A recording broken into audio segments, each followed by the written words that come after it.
अस्सलाम वालेकुम everyone, you are watching my YouTube channel and doctor Duresh Shahwar is here.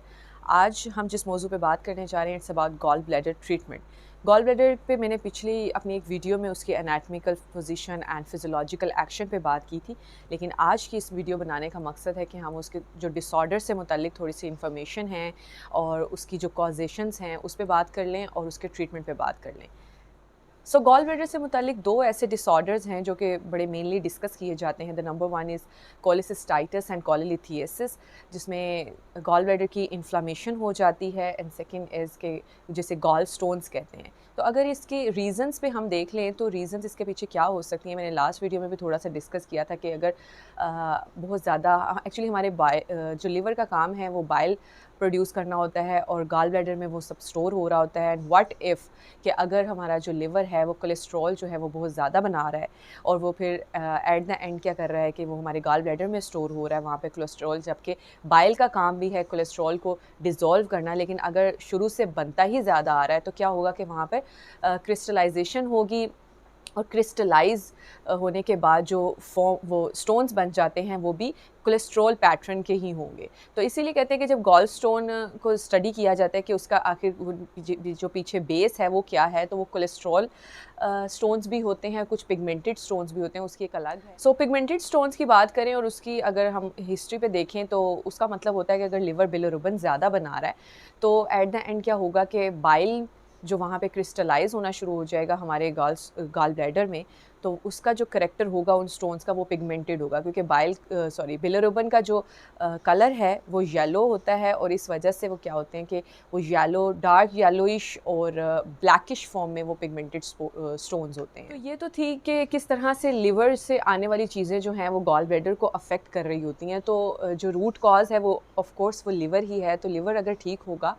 तो बहुत हद तक जो गॉल स्टोन्स के चांसेस हैं वो रिड्यूस हो जाएंगे, या गॉल ब्लैडर पे जो अफेक्ट्स देखने को मिल रहे हैं जो कि डिसऑर्डर्ड फॉर्म में हैं वो भी अफेक्ट कम किए जा सकते हैं। तो ये तो मैं अपनी नेक्स्ट वीडियोस में बताऊंगी कि किस तरह से लिवर हमारी पूरी बॉडी को कंट्रोल किए हुए होता है, और अगर वो ठीक है तो हमारी पूरी बॉडी जो है वो बिल्कुल ठीक काम कर रही होती है। लेकिन अभी हम अपने वीडियो के जो मेन सब्जेक्ट है उसी पे रहते हैं, that is gall bladder treatment. तो मैं इसका होम्योपैथिक ट्रीटमेंट बताऊंगी। होम्योपैथिक में जो 3 बड़ी मेन मेडिसिन्स हैं जो कि हमें गॉल स्टोन्स में या गॉल ब्लैडर से मुतल्लिक जितने भी प्रॉब्लम्स हैं उसमें देखने को मिलती है। जैसे मैंने बताया कि गॉल ब्लैडर में पहले स्टोन फॉर्मेशन हो रही होती है, फिर उसके साथ ही वहाँ पे जो बाइलरी डक्ट सिस्टम है वो अगर स्टोन वहाँ से पास नहीं कर रहा या वहाँ से बाइल को अब मज़ीद गुजरने का रास्ता नहीं दे रहा तो वहाँ पे इन्फ्लामेशन होगी, बाइलरी डक्ट की इन्फ्लामेशन जिसे कहते हैं, और उसके नतीजे में उस पूरे हेपेटिक रीजन में या राइट हाइपोकॉन्ड्रियल रीजन में जो पेन देखने को मिलती है। और अगर गॉल ब्लैडर अफेक्टेड है तो एक सेट ऑफ सिम्टम होता है, वो मैं आपसे डिस्कस कर लेती हूँ कि हेपेटिक रीजन पे पेन होती है, हैवीनेस होती है, और पेन का करैक्टर मैंने अपनी लास्ट वीडियो में भी बताया था कि वो रेफर्ड एंड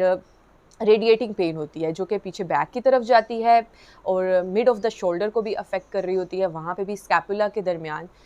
ये पेन जो है वो जा रही होती है। और इसके साथ साथ जो साइंस एंड सिम्टम्स देखने को मिलती हैं, it's about the nausea and vomiting. Biliary vomiting होती हैं, मॉर्निंग में ये पेशेंट को ज़्यादा वॉमिटिंग और नोजिया देखने को मिलता है, और इसके बाद चीज़ें जो है अच्छे से डाइजेस्ट नहीं हो पा रही होती हैं क्योंकि साथ ही स्टमक होता है। तो liver, stomach, gall bladder and pancreas, ये 4 चीज़ें इन्वॉल्व होती हैं। और ये क्या होगा कि अगर एक्यूट फेज़ में है तो हमारे सामने सिर्फ गॉल ब्लैडर के साथ आएगी ये प्रॉब्लम, लेकिन अगर हम इसकी प्रॉपर रूट कॉज तक जाएं या अगर प्रॉपर इसके जो फ्यूचर की जो सिम्टम्स हैं उसको भी अभी से सिक्योर करने की कोशिश करें, जो कि एक अच्छे फिजिशियन का काम होता है कि उसके सारे एस्पेक्ट्स को देखते हुए मेडिसिन रिकमेंड करे वो, तो हमें देखने को यही मिलता है कि इस ग्राउंड पे जो चारों ऑर्गन्स इंटरकनेक्ट होते हैं और इन चारों को ही सिक्योर करना इम्पॉर्टेंट होता है।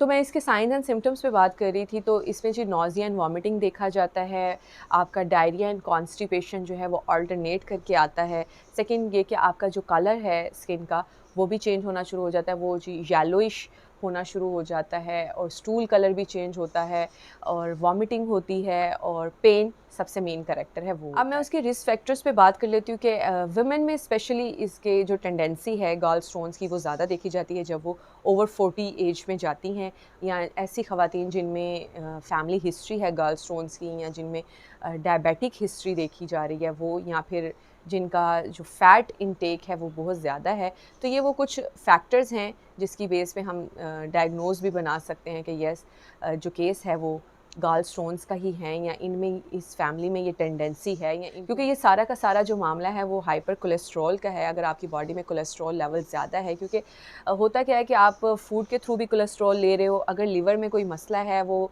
ज़्यादा कोलेस्ट्रॉल बना रहा है तो वो क्या करेगा कि उसके रिजल्टेंट भी स्टोन्स बनेंगे आपके गल ब्लैडर में। अमूमन नॉर्मल हालात में तो ये होता है कि बाइल ने कोलेस्ट्रॉल को डिज़ोल्व करना होता है, लेकिन व्हाट इफ़ के बाइल भी लिवर से ही आ रहा है और कोलेस्ट्रॉल भी लिवर से ही आ रहा है, तो अगर लिवर ही कोलेस्ट्रॉल ज़्यादा बना रहा है तो होगा क्या कि वहाँ पर कोलेस्ट्रॉल के स्टोन्स बन जाएंगे। अब मैं बात कर लेती हूँ होम्योपैथिक ट्रीटमेंट की कि होम्योपैथी में ऐसी कौन कौन सी मेडिसिन्स हैं जो कि गाल स्टोन में या कोलेसिस्टाइटिस में बहुत अच्छा काम करती दिखाई देती हैं। तो जो क्लिनिकल प्रूवन हैं वो 3 मेडिसिन्स ऐसी हैं जो बहुत अच्छा काम करती हैं। लेकिन इसके अलावा भी जब आपके पास गाल ब्लैडर से मुतल्लिक केस आता है और आप उसको प्रॉपर स्टडी करते हैं और उसकी जो एक इंडिविजुअल रेमेडी निकालते हैं तो वो मुख्तलिफ भी हो सकती हैं। अब मैं उन 3 मेडिसिन्स का ज़िक्र कर लेती हूँ जो कि होम्योपैथी में गाल स्टोन या गाल ब्लैडर से मुताल्लिक जितनी भी प्रॉब्लम्स हैं उसमें बहुत अच्छा काम करती दिखाई देती हैं। The number 1 is the chelidonium. Chelidonium जो है वो गॉल स्टोन में या गॉल स्टोन की जो फॉर्मेशन है या उसको प्रिवेंट करने में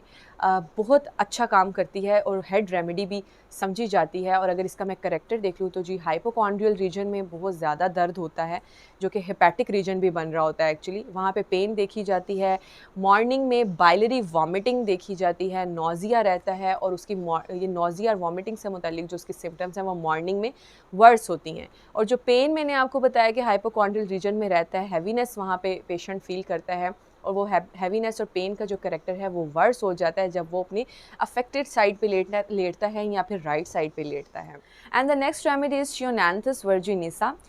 इस मेडिसिन का अगर हम हिस्ट्री देख लें या करैक्टर देख लें या क्लिनिकली ये कब कब बड़ी अच्छा काम करती दिखाई देती है, तो ऐसा केस जहाँ पर पेशेंट में हेपेटिक हिस्ट्री भी हो, पैंक्रियाटिक हिस्ट्री भी हो और साथ में ही गॉल ब्लैडर की भी हमें अफेक्शन जो हैं या गॉल ब्लैडर की भी साइंस एंड सिम्टम्स वो देखने को मिल रही हों, क्योंकि ये तीनों चीज़ें मैंने आपको पहले बताया इंटरकनेक्टेड तो हैं ही।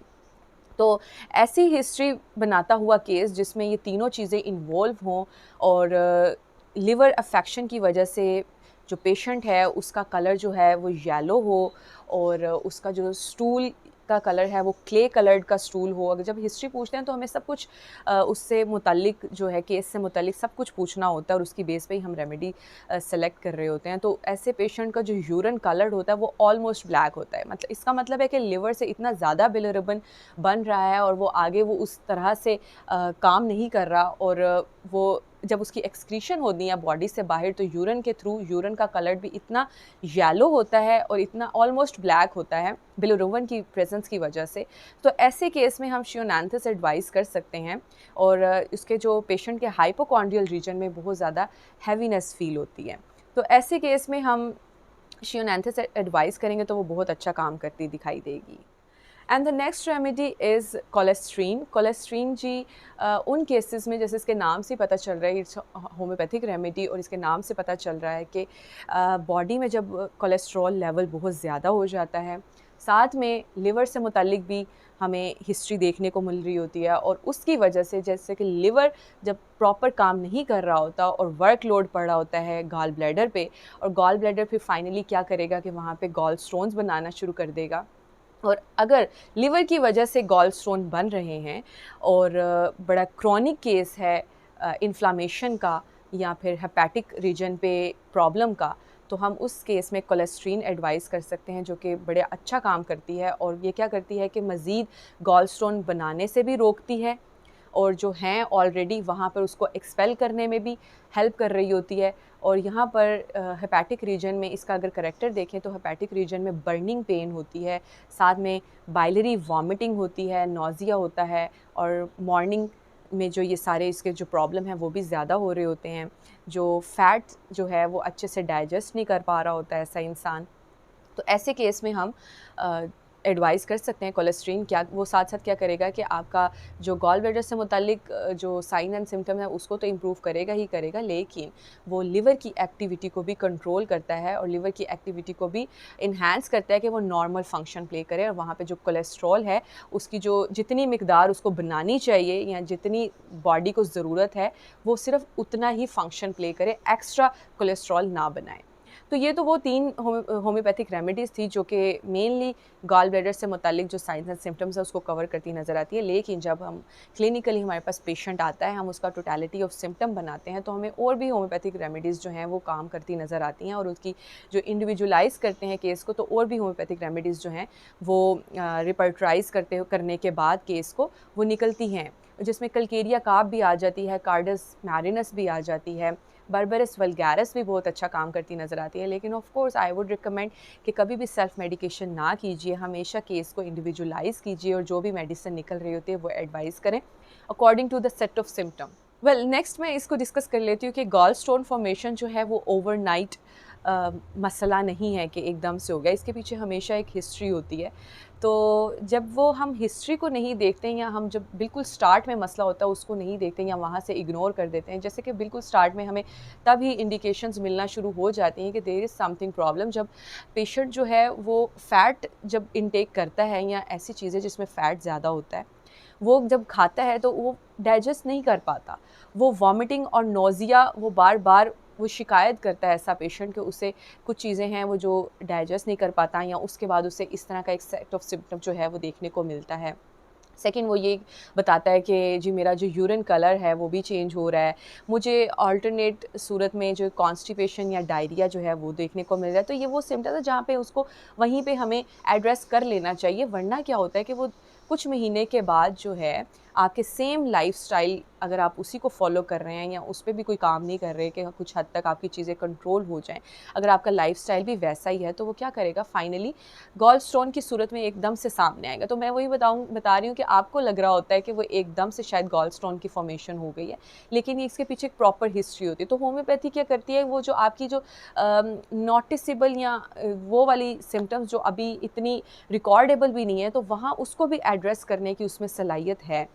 होम्योपैथी में। तो जब हम वहाँ पे चीज़ों को पकड़ लेते हैं तो इतना ज़्यादा सीवियर फॉर्म में हमारे पास केस नहीं आता। अब अक्सर ऐसा होता है कि हमारे पास गॉल स्टोन के केसेस जब आ जाते हैं तो वो इस स्टेज में आते हैं जब पेशेंट जो है वो तकलीफ़ से बिल्कुल ख़त्म हो रहा होता है। तो उस केस में हमारे लिए ऑफ़ कोर्स किसी भी इंसान के लिए पेन को मैनेज करना ज़्यादा इंपॉर्टेंट होता है। तो ऐसे केस में मैं यही एडवाइस करूँगी होम्योपैथ्स को कि वो बिल्कुल उस स्टेज में भी अपने हद तक केस को रखने की कोशिश ना करें, उसको रेफ़र कर दें। सबसे पहले तो रेडियोलॉजिकल इन्वेस्टिगेशन करवा लें, देख लें कि स्टोन नंबर ऑफ़ स्टोन क्या है या साइज़ ऑफ़ स्टोन क्या है। अगर आपको लग रहा है कि आप उस